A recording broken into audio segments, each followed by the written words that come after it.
বাতাসের ধাক্কায় সবসময় শুকনো পাতায় লড়ে, বট বৃক্ষ সবসময় নিজের জায়গাতে থাকে।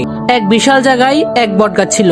বছর পর বছর সে ঝড় দেখেছে, বৃষ্টি দেখেছে, খরা দেখেছে। তার শিকড় মাটির গভীরে এমন ভাবে ছড়িয়েছিল যে তাকে নড়ানো সহজ ছিল না।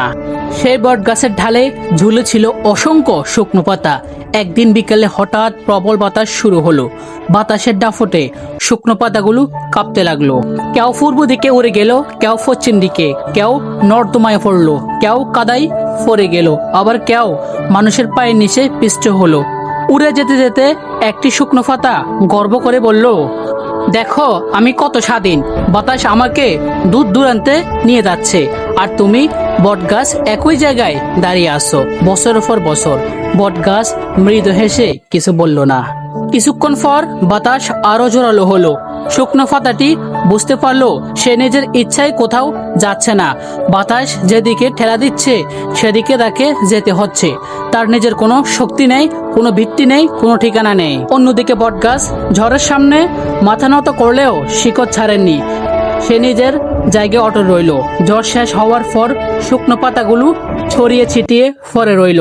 কেউ কাদায়, কেউ ডুবাই, কেউ আবর্জনার স্তূপে। আর বটগাছ তখনও মাথা উঁচু করে দাঁড়িয়েছিল, আগের মতোই ধীর ও সম্মানিত। আমাদের জীবনেও এমন অনেক মানুষ আছে যারা পরিস্থিতির বাতাসে উড়ে বেড়ায়। মানুষ কি বললো, সমাজ কি ভাবলো, কে প্রশংসা করলো আর কে সমালোচনা করলো, এসবের উপর তারা নিজেদের সিদ্ধান্ত বদলাতে থাকে।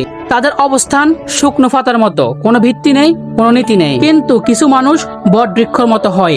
তারা সত্য, ন্যায়, আদর্শ এবং আত্মসম্মানের উপর দৃঢ় থাকে।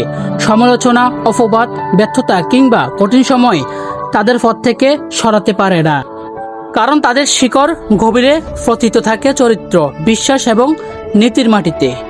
মনে রাখবেন, শুকনো পাতা বাতাসের দিক বদলালে পথ বদলায়, কিন্তু বট বৃক্ষ ঝড়ের মধ্যে নিজের পথ বদলায় না। তাই জীবনে পাতার মতো ভেসে বেড়াবেন না, বট বৃক্ষর মতো দীর্ঘ হন।